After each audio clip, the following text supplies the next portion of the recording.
Открытый урок – это всегда так волнительно. На этот раз воспитанникам музыкальной школы номер 8 нужно не только блистать знаниями, но и не бояться объектива нашей камеры. В детской музыкальной школе номер 8 проходит открытый урок по слушанию народных инструментов. Ребята знакомятся с национальной русской и башкирской музыкой.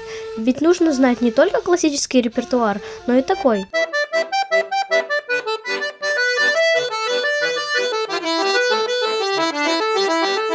Ученики старших классов подготовили для начинающих музыкантов особый репертуар. Оскар, расскажи, пожалуйста, про ваш сегодняшний урок.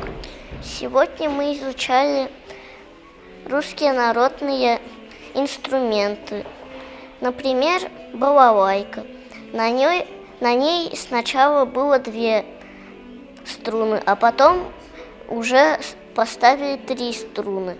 Оскар, какой музыкальный инструмент тебе понравился больше всего и почему? Мне понравилась балалайка, потому что и курай. Курай мне понравился, потому что до этого они соревновались, кто лучше играет на курай. И на приз не грамота и медаль была, а лошадь. Детская музыкальная школа номер 8 – это одно из учебных заведений, являющееся неотъемлемой частью культурной жизни столицы Башкортостана. Здесь бережно хранят и развивают традиции русской и башкирской музыкальной культуры. В ней отучились многие башкирские композиторы и современники. Возможно, кто-то из этих ребят тоже величайшая личность мира музыки. Яна, что ты узнала нового на этом уроке? На этом уроке я познакомилась с инструментами, которые раньше я так сильно ими не интересовалась. Познакомились с баяном, с кураем, с балалайкой и домрой. Как ты думаешь, для чего нужны такие уроки?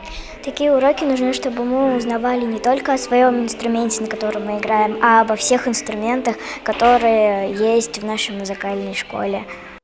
Такие открытые уроки проходят регулярно, ведь музыканты должны слушать разную музыку, вдохновляться и становиться все круче. Ребята узнали много интересных фактов об инструментах. Оказывается, название исконно русского инструмента балалайка происходит от тюркского слова «бала» – «дети». Все переплетено.